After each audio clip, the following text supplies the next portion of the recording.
Eric actually owns a shirt that I own, so I'm already rooting for him. That's a Cleveland, Ohio referencing shirt.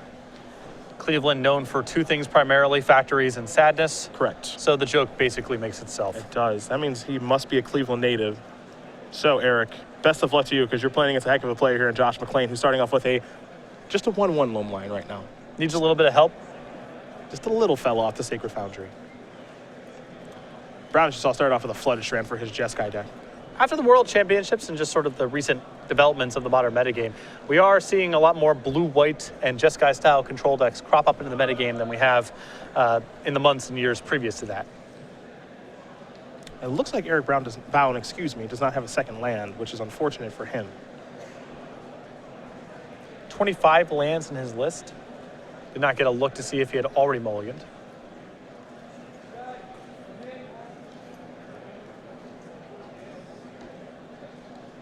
Here's a stomping ground. Loam line all grown up. Mm-hmm. Proud of the little fella. Graduated. Reached its potential at an early age. Oh, I see. Discount double check lands. Okay. Can we get that Twitter account deleted? Yeah. You are not allowed to participate anymore. Nope. You've lost your privileges. Here's up. Come on, Josh. Play the Cur. Oh, he's going to play another loam line, then the Curd Ape. Love it. Better to have two loam lines in play than two Curd Apes if your opponent has Core Firewalker. Already playing around it. That's why he's the best. What's important here is that both you and Josh have every angle covered. Yep. Although that is even not necessarily true because then you have to cast the other Curd Ape and then it gains one. Yep. See. And I guess your attacking spread's the same, so.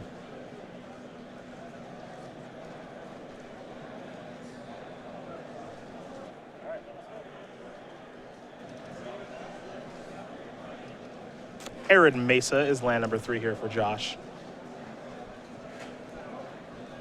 It's probably time for beatdowns. So part of the reason that we're seeing more and more copies of Zoo crop up in various forms, the printing of a Tarkus command. Extremely powerful for aggressive red strategies. If you're playing Burn, it's just another Skullcrack with some more flexibility. Plays a little bit better against Leyline of Sanctity and so on. But the real bonus comes when you start playing with a lot of creatures because the +1/+1 effect starts adding a lot of damage. And if Bown here, for example, goes for Lightning Helix on one of McClain's threats and a Tarkus command is involved, just ring the bell. This one's over. Way too much damage.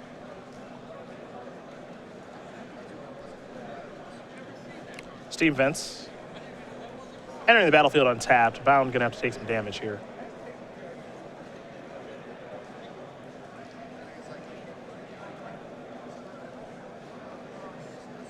Does look to have at least one burn spell in hand. It is a lightning bolt that's going to go after Curd Ape. You mentioned a Tarkus command, how this could be a heck of a problem if McClain does have it. Goreclan Rampage would be bad news too. And it looks like it is a Tarkus command. Perhaps +1/+1 and 3 damage. Yep. So that's worth 6 points plus fizzling a bolt. So, you know, that's a lot. That's just a lot. That's an above average turn. I believe Bown at the end of all of this is going to fall down to 3. 3 from the command, 3 from each creature. McClain, looks like he might sacrifice that Arid Mesa to play another Curd Ape. There isn't too much of a punishment here, but Josh is going to just make sure before playing it. The only punishment that can happen here is main deck Anger of the Gods. Yeah. Which may be a strong enough argument to just leave it back. Yep. Bown, he's going to concede the game. He's got no outs. So he is down a game, and Josh McClain does win game number 1 here. Naya Zoo up a game over Jeskai Flash, which means we're going to turn our attention to the sideboards, and we will start with Bown, who did not get to play very many turns there. He's got some one-ups here in his sideboard. Is it Staticaster, Valorous Stance, Keranos God of the Storms, Anger of the Gods, Elspeth Sun's Champion, Celestial Purge, and Negate to go along with 2 Dispel, 2 Wear Tear, 2 Engineering Explosives, and hey, 2 Core Firewalkers. Although Firewalker is not great against Josh's list here, I think they're still going to come in. I really like Engineer Explosive in this matchup, McClain with just a lot of cheap threats here, and I think Anger of the Gods is a very good sideboard card, and I wouldn't mind Elspeth Sun's Champion in this matchup. It is a little bit on the expensive side, but it is game over if it shows up. If you can get to it, it's game over. Exactly. And there's some cards in here. He does definitely have some cuttable cards here. Things like Electrolyze are going to be tough against McClain's Sea of 3 toughness creatures. Geist Traft is not where Bown wants to be in the matchup. So even though Elspeth is slow, I think he's got enough inefficient cards where he can afford to bring it in. On the other side of things, Josh McClain has 15 cards for his Zoo deck. 3 copies of Destructive Revelry and Ancient Grudge, a Stony Silence, 2 copies of Chain of the Rocks, 3 copies of Core Firewalker, a Tarmogoyf, 2 copies of Choke, 2 copies of Rending Volley. I like bringing in the Tarmogoyf, I like bringing in the 2 copies of Choke, and I think the 2 copies of Rending Volley can safely come in. You don't know exactly what Bown is working with, but you can probably guess Restoration Angel, Celestial Colonnade. There's some other threats in the mix. So Rending Volley probably a superior removal spell to Path to Exile in this matchup. Both these players will sideboard here right here for game number 2. So we will talk about Season 4 here on the Open Series. We are, of course, here in Cincinnati next weekend. Who knows anybody? We're going to be in Worcester, Massachusetts, then Milwaukee, Indianapolis at the beginning of October for a Standard Open, then Standard in Atlanta. Take a little bit of time off. We go to St. Louis for a Legacy Open, Dallas and Philadelphia. After that, we go to Grand Prix, Atlanta rather. More information about that event as we get a little bit closer. A Standard Open in Kansas City, Legacy in New Jersey, Standard in Denver. After that, we have the Season 4 Invitational in Las Vegas, Nevada. Standard and Modern as the Invitational formats with a 2-day $20,000 Standard Open Series event, December 11th through the 13th. And then to round out the year, the Players' Championship in Roanoke, Virginia at the Star City Games headquarters, December 19th and 20th. Players' Championship going to be a lot of fun, as will the rest of those dates. And for any of the main events that you do attend, we have our brand new playmat here for Season 4 of the Open Series. It is the Hoppin' Rabbit Master, carrots and bombs and everything else in this picture. Given the beatdowns, a play on Goblin Rabble Master. Best part of it, free. Got to sign up for any of our major Season 4 events, any of the 2-day $20,000 Open Series. This comes free of charge at the event, not limited to the first X people who register. You just get it. Our good friend Hoppin' Rabbit Master, our Season 4 playmat here on the Open Series, free limited edition until December 5th. As we get ready here for game number 2 between Josh McClain and Eric Bown. Jessica on one side, Zoo on the other. You know, you would think that with the unbanning of Wild Mikado, we would have seen more Zoo action. We really don't see very much of it. I know you're working on it. We have seen kind of the Naya Eclectic Company deck that Paul Rietzel and Matt Sperling play, but for the most part, we have not seen low-to-the-ground Zoo beatdowns. Well, the deck is capable of killing on the 4th turn, depending on how you build it. And so that already gives it the raw speed to hang around with the faster decks of the format. And there's some matchups where if your opponent is trying to outgrind for the Grixis control matchups, they're playing with a lot of counter spells, a lot of the slower, more versatile removal spells, the deck can be very, very good. Also, we're just seeing more copies of Kolaghan's Command float around as people's removal slots. And if you are packing enough 3-toughness creatures, Kolaghan's Command is nonsense. Very hard to do anything with that card. Another incentive to play Zoo, because of the Kolaghan's Command issue, is Snapcaster Mage. If you can find enough 3-toughness creatures to work with, Snapcaster Mage becomes way less of an issue. Yes, they're flashing back Lightning Bolt. That's good for them. And certainly Bolt is still a powerful removal spell. But if Snapcaster Mage itself is not regularly trading with threats, then your opponent's packing with a lot of 2- and 3-mana removal spells that don't necessarily trade with your 1-mana spells. And those are really good exchanges for decks like Zoo. We got a lot of great Twitter action taking place here. First of all, Huey Jensen with just a basic thank you for our rant on Tango Lands. Well, Huey, we thank you for tuning in, and also we thank you for your love of Three Ninjas. Yeah. Which I found out earlier this week. He's a big fan of Three Ninjas and actually knows a lot of the quotable quotes. I just don't believe in a community as smart and creative as Magic's that Tango Lands is the best we can do. There's no way. For a nickname that doesn't really inform you on how the lands work very well if you're a relatively new viewer, the nickname has to be a 10 out of 10. We cannot settle for mediocrity. We have some recommendations here. And settling for mediocrity is just a thing we do too often anyway. I agree. In all parts of our life. I agree. Not just Magic. So this is where we start drawing some lines, people. We start expecting more of each other, and we start expecting more of ourselves. Patrick Sullivan 2020. And we What do you think? What do you having think? Bad nicknames like that. P. Sully 2020? Yeah. Your competition is Kanye West, for what it's worth. I mean, we could run on the same ticket. I would consider it. 2020 rolls around.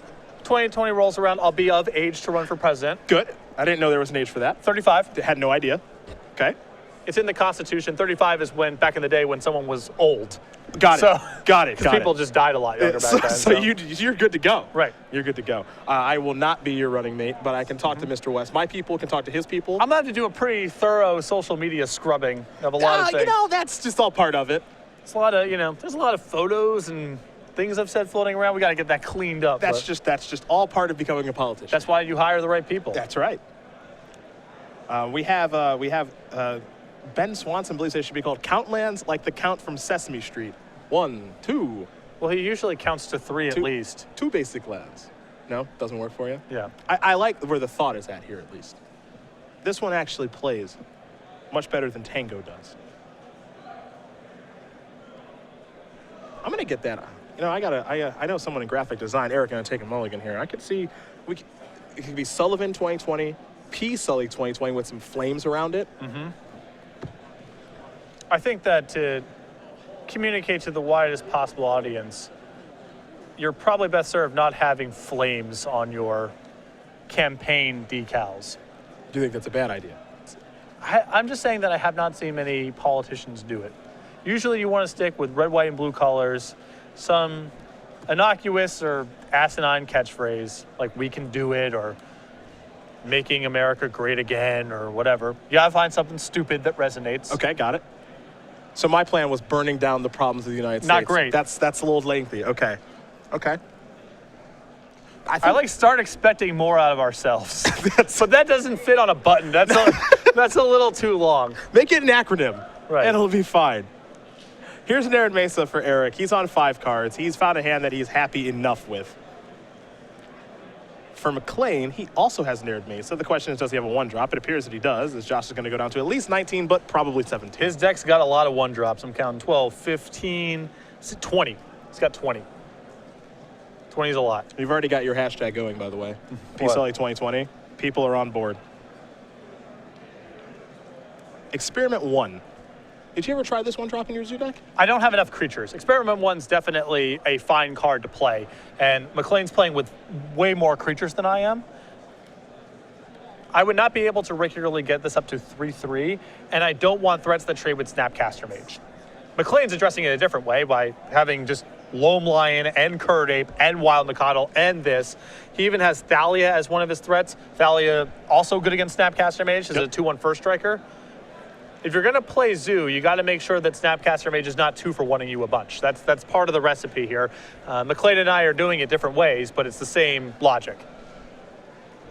Bound taking a look at Experiment 1. Don't see this one a lot in Modern, but it can grow to be a 3-power creature pretty easily. Now, Bound does have a copy of Lightning Bolt in hand. There's also an Island, a Restoration Angel, and an Engineer Explosive. So, though he did mulligan down to 5, he's still doing okay. McClain figuring out how he wants to move forward on his second turn of the game. Engineered Explosives is very good against these style decks. Especially Josh's build. Yeah. He is 1-drop heavy. 21 drops. Josh's going to search up a land here with the Windswept Heath. You can imagine he's going to go down to 14. So there's a Temple Garden.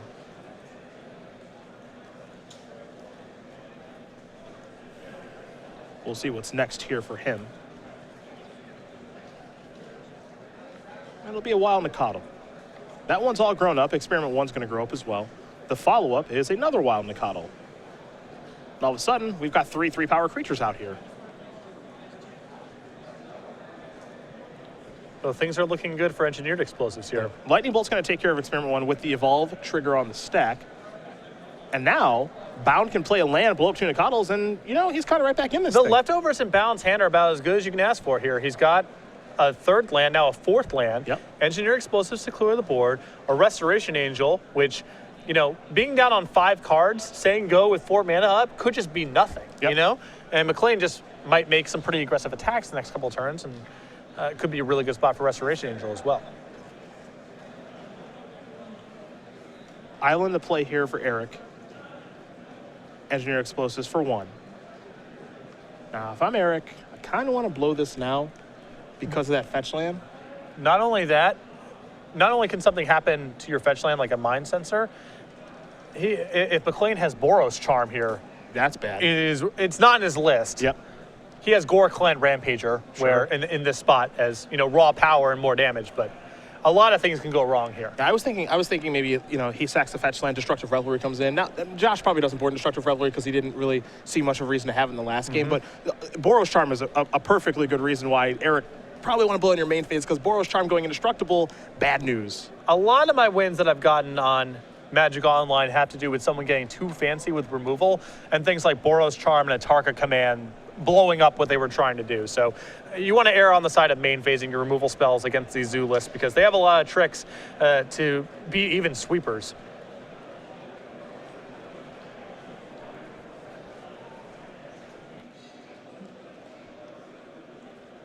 Tarmogoyf's here. It's a 4-5. We're heading back Eric's way. See if he can find an answer to that. Looks like Vendilion Click was the draw to go along with Restoration Angel and a Scalding Tarn. There is the Scalding Tarn. And this is a great spot for Tarmogoyf.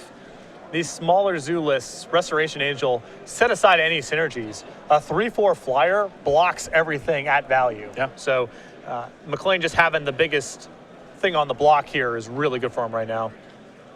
Yeah, we've seen actually Tarmogoyf kind of work its way out of zoo decks. You want to be a little bit faster and more burn-oriented.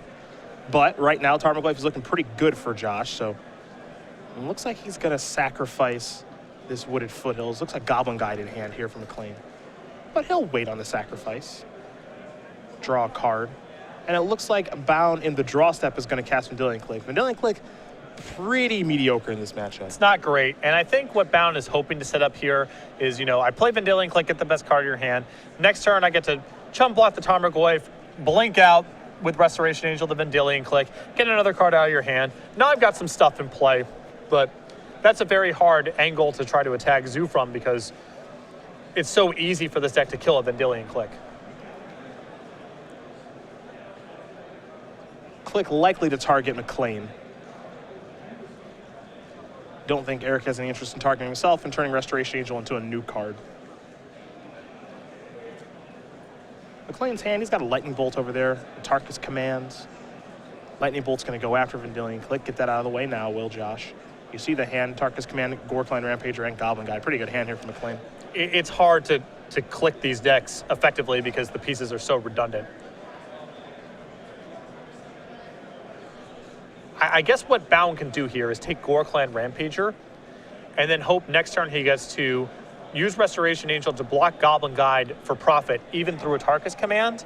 And then if his draw steps cooperate, all he's really got to do is answer the Tarmogoyf. But he's got to do something effective with this Restoration Angel. And I don't think you can just take the Goblin Guide because it's so likely McClain simply draws a creature to replace it. So to me, Rampager feels like the card. Well, Bown wants to make sure he knows exactly how effective a Tarkus command will be in the situation. So he'll take a look. The very powerful Pro Tour winning card, excuse me. A lot of things to keep in mind with this card. I know you play 4 of these in your zoo deck. Oh, yeah. I mean, if you're playing as a burn strategy, this card's really, really good. And if you're playing as a creature strategy, it's also really, really good. Yeah. So it cuts on both sides. A lot of positives to be had with the Tarkus command. Have yet to put the land into play. Still waiting for that one. I know, the land plus Searing Blaze. Searing Blaze, yep. Surprise Searing Blaze? Yep. Hasn't happened yet. Still waiting. I expect the Magic Online photo of that. Yep. Right on Twitter. Sneaky Searing Blaze. Getting let's call it Treetop Village. Okay. Raging Ravine. Oh, attacking for Raging the first Ravine egg. with the token, with the counter on. Oh, baby.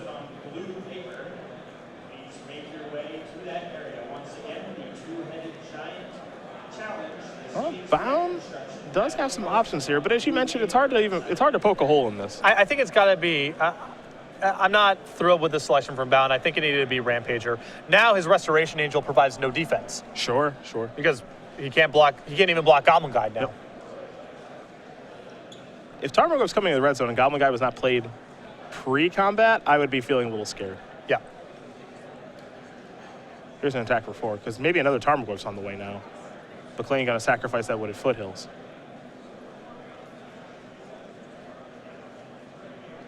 All of a sudden, Restoration Angel's value has gone way down. Yeah, nothing to do with it now. Here's a basic Forest. This feels very much like Tarmogoyf.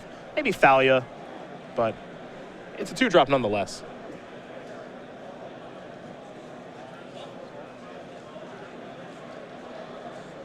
I think my preference there would have been Josh to fetch another red source of mana, as now he doesn't have access to Goblin Guide plus Rampager next turn. Not sure if he wants to do it. Maybe he's playing around a sweeper, but I suppose with Bound going out of his way to fetch basics in spots where he could have gotten dual lands, it's possible McClain just has a sense that Blood Moon could be a possibility here, wants to protect himself from that. We're going McClain's way. Bound draw was just a Lightning Bolt. McClain with that Gorecline Rampager, and you can see just how much trouble the Gorecline Rampager is causing now. Yep.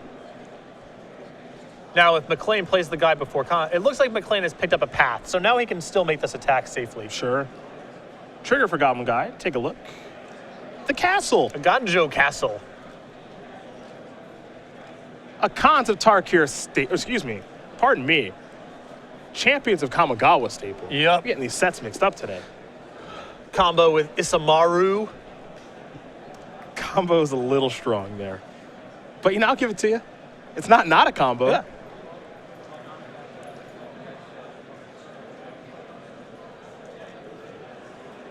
Will Eric play Resto?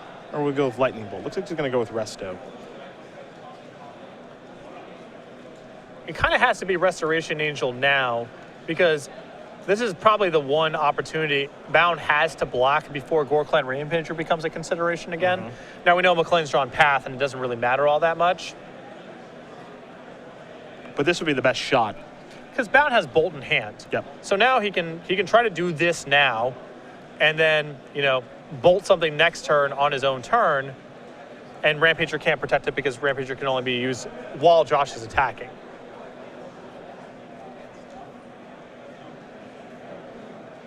Only 4 basics here for Eric. 2 islands, a mountain, and a plain. So nothing to search up with the Path Exile. Perhaps just checking his options on what his best draws may be. But even a card like Anger of the Gods right now, it's fine, but he also doesn't have the ability to cast it even if he drew it because he only has 1 mountain out there. So he's in some real trouble. He takes a lot of damage on the attack too, by the way. Yep. Now, it's a little worrisome for McClain to see the Ganjo Castle drawn because now Supreme Verdict or Wrath of God could be on the radar. I don't think McClain has a lot of follow-up here, but it's got to be now or never. Lightning Heals to draw here for Bown.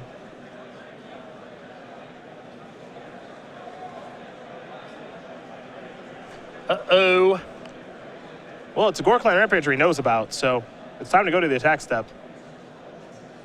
Anger of the Gods is the top card. But Helix and Bolt, neither will be useful right now because of the power of Blood Rush. That is going to do it. Josh McClain going to win this match here over Eric Bown. Naya Zoo will take care of Jeskai Flash 2-0, and McClain off to a nice start here. Now, in fairness there, if Bown goes and casts the Helix on his own turn, McClain can still attack for lethal and use the Rampager. So, it's not like it was not just a straight misplay there, as Bown probably has to try to represent some degree of strength there, but too much to overcome. Threats were a little too efficient. Bown's mulligan to 5 certainly not helping matters either. Josh McClain wins this match. He moves on to 4-0 with Naya Zoo. Perhaps we'll see more of him this week, and we don't